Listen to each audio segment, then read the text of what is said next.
સત્તા પક્ષ અને વિરોધ પક્ષ એકબીજા પર અનેક વખત આક્ષેપ પ્રત્યાક્ષેપો કરતા હોય છે। સત્તા પક્ષ ભાજપ દ્વારા ભ્રષ્ટાચાર કર્યા હોવાના દાવાઓ અનેક વખત વિરોધ પક્ષ કરતું હોય છે। થયેલા ભ્રષ્ટાચાર અનેક વખત શબ્દોથી તો અનેક વખત પુરાવા રૂપે પણ રજૂ કરવામાં આવતા હોય છે। ત્યારે આમ આદમી પાર્ટીના પ્રવીણ રામે ભાજપ અને CR પાટીલને આડે હાથે લીધા છે અને નલ સે જલ યોજનામાં ભ્રષ્ટાચાર મુદ્દે અનેક આક્ષેપો કર્યા છે। જોઈએ શું છે આક્ષેપ। નમસ્કાર, BS9 TV ન્યૂઝ સાથે હું છું આપની સાથે જાસ્મીન।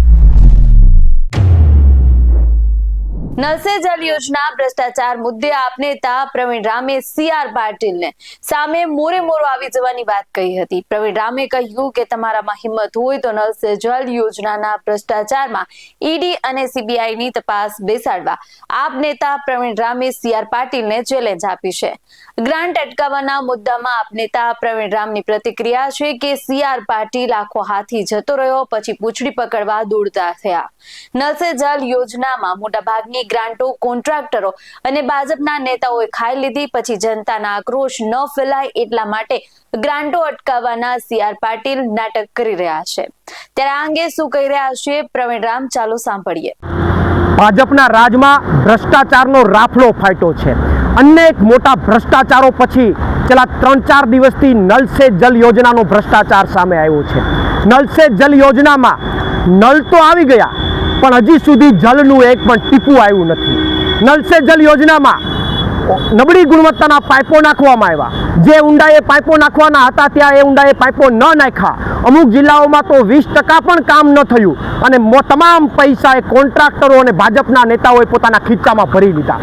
આ મોટા ભાગની ગ્રાન્ટ પોતાના ખીચામાં ભરી લીધા પછી ભાજપના કેન્દ્રીય જળમંત્રીને જ્ઞાન આવ્યું કે ઓહો ખોટું થઈ રહ્યું છે અને એ જ્ઞાન આવતાની સાથે એમણે જાહેરાત કરી કે ભાઈ નલ સે જલ યોજનામાં કંઈક ખોટું થઈ રહ્યું છે ત્યારે એમની ગ્રાન્ટ અટકાવવામાં આવે છે। કેમ? અત્યાર સુધી તમને ખબર નહોતી? તમે પણ ગુજરાતમાં હતા CR પાટીલ સાહેબ, તમને ખબર નહોતી કે નલ સે જલ યોજનામાં ખોટું થાય છે? તમામ ગ્રાન્ટો જતી રહી, તમામ ગ્રાન્ટો ખવાઈ ગઈ, કોન્ટ્રાક્ટરો અને ભાજપના નેતાઓએ ખાઈ લીધી, આખો હાથી જતો રહ્યો અને હવે પૂંછડું પકડવા જોડ્યા છો? આ તો એ વાત થઈ, આખી ગ્રાન્ટો ખાઈ લીધી અને હવે તમે CR પાટીલ એવી જાહેરાત કરો છો કે ગ્રાન્ટ અટકાવી દેવામાં આવશે। આ તો તમે ગ્રાન્ટો ખાઈ લીધી, તમારા પેટો ભરી લીધા, કોન્ટ્રાક્ટરોએ ભાજપના નેતાઓએ પોતાના ખીચા ભરી લીધા પછી જનતામાં જે આક્રોશ આવ્યો એ આક્રોશને ઠારવા માટે તમે એવી જાહેરાત કરી કે હવે પછીની ગ્રાન્ટ રોકવામાં આવશે। તો અત્યાર સુધીની મસ્ત મોટી ગ્રાન્ટ જતી રહે એનું શું? એના માટે તમે કોઈ પગલાં શું કામ નથી લેતા?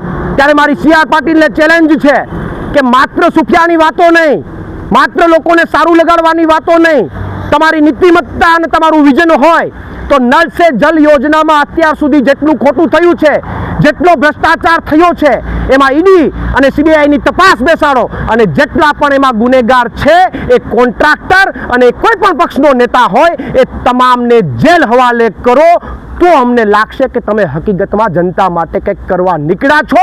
બાકી માત્ર ને માત્ર વાહિયાતી વાતો કરવાથી, આ રીતે સારી વાતો કરવાથી જનતા ભરમાવાની નથી। કારણ કે ખીચા ભરીને છેલ્લે તમે જાહેરાત કરી દો કે હવે ગ્રાન્ટ બંધ, તો અત્યાર સુધીની ગ્રાન્ટ ઠાલવી દીધી એનું શું? અત્યાર સુધી તમને ખબર જ નહોતી?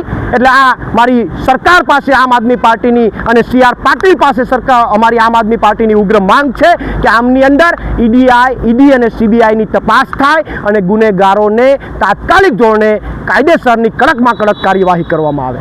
પ્રવીણ રામ, પ્રદેશ ફ્રન્ટલ અધ્યક્ષ, આમ આદમી પાર્ટી। આ અંગે આપનું શું કહેવું છે અમને કમેન્ટ કરી જણાવજો। વધુ અહેવાલો સાથે મળતા રહેશું। તમે અમારી YouTube ચેનલને સબસ્ક્રાઇબ કરવાનું, અમને Facebook, Instagram પર ફોલો કરવાનું ભૂલશો નહીં। બાકી અવનવી અપડેટ માટે આપ જોતા રહો BS9 TV ન્યૂઝ। નમસ્કાર।